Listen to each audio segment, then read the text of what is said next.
8জন উপদেষ্টার আমি তথ্য প্রমাণ দিয়ে বুঝিয়ে দিতে পারবো যে তারা সীমাহীন দুর্নীতি, এটা যদি রেশিও করি 1 বছরে সেটার সংখ্যা ছাড়িয়ে গেছে। রাজধানীর বিয়াম মিলনায়তনে এক সেমিনারে বিসিএস প্রশাসন ক্যাডারের 82 ব্যাচের কর্মকর্তা আব্দুস সাত্তার বলেন, জুলাই আন্দোলনের রক্তের উপর দিয়ে চেয়ারে বসা অন্তত 8 জন উপদেষ্টার দুর্নীতির প্রমাণ গোয়েন্দা সংস্থার কাছে রয়েছে, কিন্তু ব্যবস্থা নেওয়া হচ্ছে না। তিনি উদাহরণ দিয়ে বলেন, একজন উপদেষ্টার এপিএসের অ্যাকাউন্টে 200 কোটি টাকা পাওয়া গেছে, তবু ব্যবস্থা হয়নি। তিনি প্রশ্ন তোলেন, নূরজাহান বেগমের মতো ব্যক্তির কি স্বাস্থ্য মন্ত্রণালয় চালানো উচিত, কিংবা অভিজ্ঞতা ছাড়াই স্থানীয় সরকার ও যুব ও ক্রীড়া এই দুটি গুরুত্বপূর্ণ মন্ত্রণালয় পরিচালনার দায়িত্ব দেওয়া যৌক্তিক কিনা? আব্দুস সাত্তারের বক্তব্যে সাড়া দিয়ে উপস্থিত কর্মকর্তারা হাততালি দেন। তার অভিযোগ, আওয়ামী লীগ সরকারের পতনের পরও দুর্নীতি কমেনি, বরং বেড়েছে। ভূমি ও উপজেলা পর্যায়ের কর্মকর্তাদের ঘুষ দাবির ঘটনাও তুলে ধরেন তিনি বলেন, এক সহকারী কমিশনার ভূমি একটি স্কুলের জমির নামজারিতে 30 লাখ টাকা চেয়েছেন। ঢাকার আশপাশের একজন ইউএনও একটি কারখানার লেআউট পাশ করতে 20 লাখ টাকা চেয়েছেন।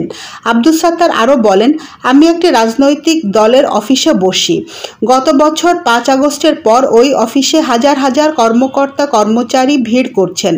আমার বস তারেক রহমান ডেকে বলেন, কি হচ্ছে, এরা কারা, তারা এখানে কি জন্য আসে?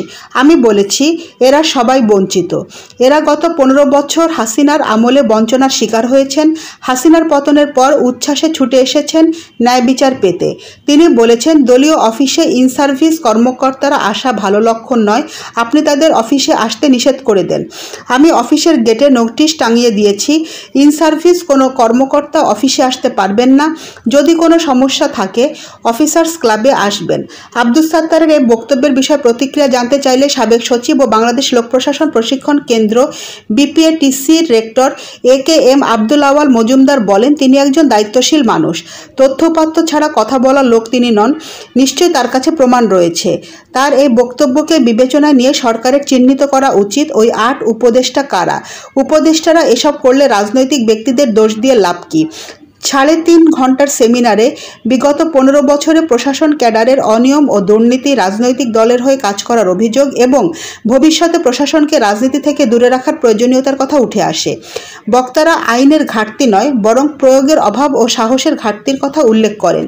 জুলাই অভ্যুত্থানে শহীদ পরিবারের সদস্যরা তাদের অভিজ্ঞতা শেয়ার করে বলেন, কর্মকর্তাদের রাজনৈতিক পক্ষপাতদুষ্ট ভূমিকা অতীতে অন্যায় স্বীকার করেছে অনেককে। শহীদ মাহমুদুর রহমান সৈকতের বোন সাবরিনা আফরোজ সেবন্তী বলেন, অতীতে কর্মকর্তারা আওয়ামী লীগ সরকারের হয়ে কাজ করেছেন।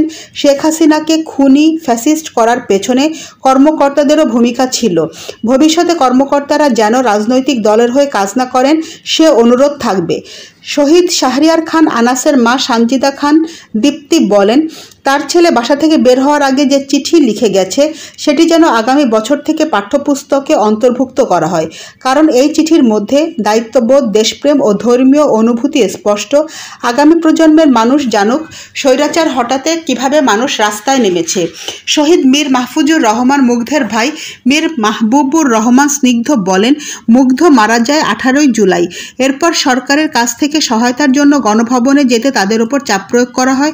এমনকি তৎকালীন শিক্ষামন্ত্রী নেতাকর্মী নিয়ে তাদের বাসায় গিয়ে গণভবনে যেতে চাপ দেন, তবু তারা গণভবনে যাননি।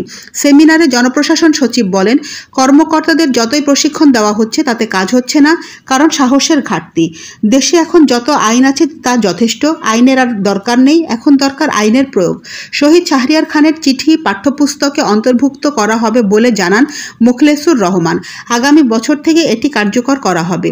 ঢাকা বিশ্ববিদ্যালয়ের উপাচার্য বলেন, বিগত সরকারের সময় রাজনীতিবিদেরা সরকারি প্রতিষ্ঠানগুলোর 12:30 বাজিয়েছে। ভালো কর্মকর্তাদের কোণঠাসা করে ফেলা হয়েছে। 5 আগস্টের পর মানুষ প্রশ্ন করতে শিখে গেছে। এখন কেউ কিছু করতে চাইলেও পারবে না। প্রশাসনকে কিভাবে রাজনীতি থেকে দূরে রাখা যায় সে পথ বের করতে হবে। প্রধান উপদেষ্টার মুখ্য সচিব বলেন, 2018 সালের নিরাপদ সড়ক আন্দোলনের চূড়ান্ত প্রতিফলন ঘটে জুলাই আন্দোলনের মাধ্যমে। গত 16 বছরে রাষ্ট্র ও প্রতিষ্ঠানগুলোকে ভঙ্গুর করে দেওয়া হয়েছে। কর্মকর্তাদের এখন সিদ্ধান্ত নেওয়ার সময় এসেছে তারা কোন পথে যাবেন। তারা এত বছর যে পথে হেঁটেছেন সেদিকে, নাকি নতুন যে পথ তৈরি হয়েছে সে পথে যাবেন। নয়নতারা নিউজ, ঢাকা।